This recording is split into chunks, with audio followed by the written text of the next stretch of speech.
Hey everybody, welcome back to the channel. Today I'm just kind of hanging out here at the property, working on the new shop.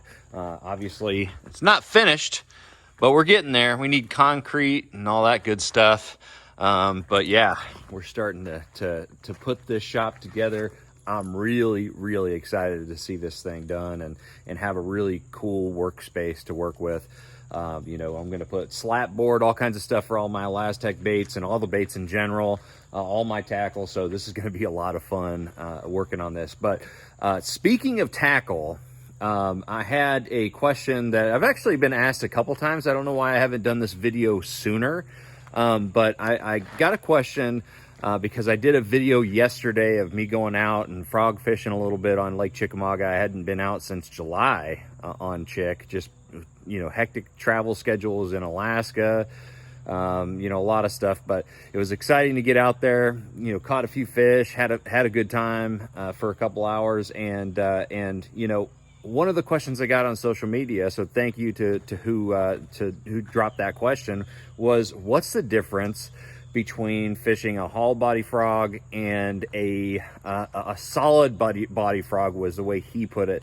But really what I call them is toads. I'm talking about baits like the hard legs frogs from Z-Man, which is actually going to be, you know, replaced by the new GOAT ToadZ, which is awesome. I've got to play around with that a little bit.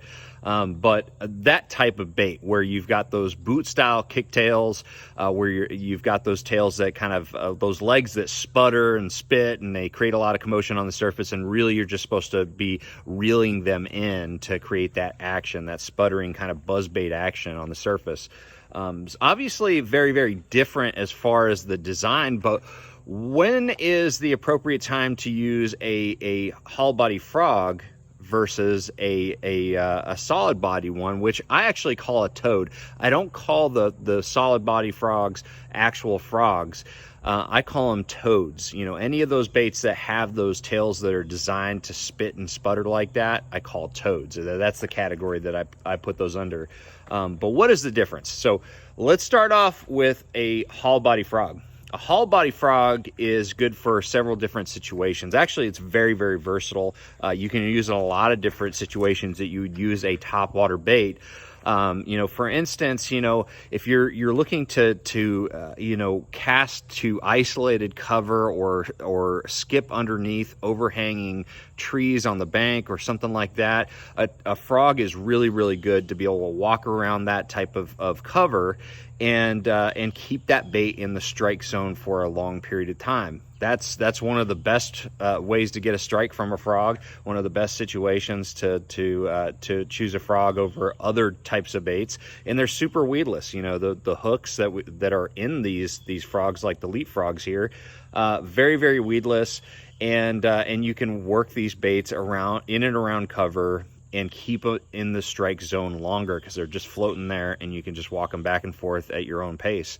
Another situation that hollow body frogs are really good at is for matted vegetation, just like that video I just did. And I've done many videos on frog fishing, on especially the Tennessee River. That's where frog fishing is really well known during the fall.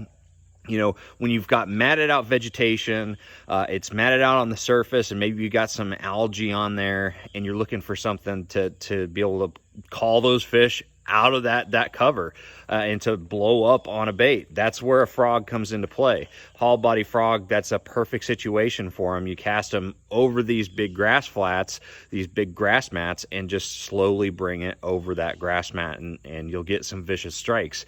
So they're very good for that. Again, you're keeping it in that strike zone a lot longer. On the other side of the spectrum, we've got toads. Now, toads are completely different. In my book, they are completely different, and they're really not interchangeable under most circumstances.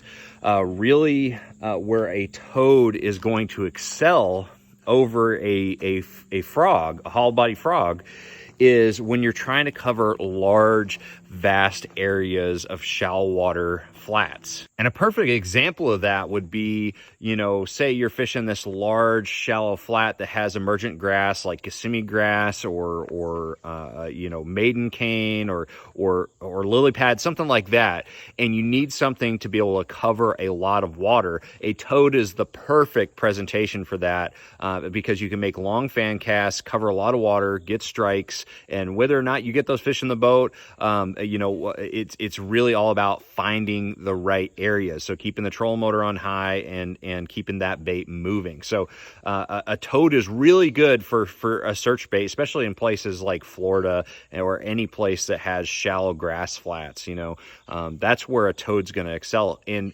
really, you know, people always think that a toad and a frog are interchangeable. I don't agree with that. I actually think that a toad is more interchangeable with a buzzbait. A buzzbait and a toad are very, very similar as far as the type of activity level the fish need to be in to strike it, and also the type of bait fish that you're trying to imitate.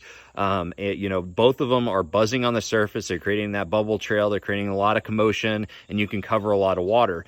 The best thing about a toad, like the new GOAT ToadZ, is the fact that you can actually cover a lot more water and also fish it in and around thicker cover, thicker vegetation. It's a much better, more weedless design.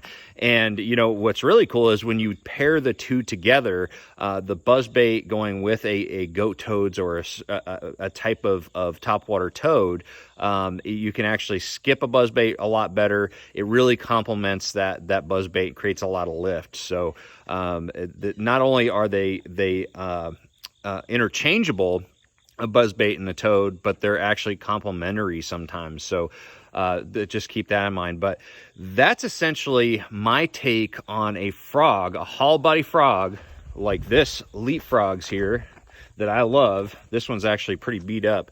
Caught a lot of fish on this, especially at the Mississippi River recently. And a toad bait like the GOAT ToadZ or the hard leg frog. Take that for what it's worth. That is my opinion on the topic. I really don't think that they're a similar bait. I think they're very, very different, and you should treat them that way. But anyways, I want to hear your comments, your thoughts on this subject. So comment below, and also make sure you like, share, subscribe. I'll see you guys out on the water.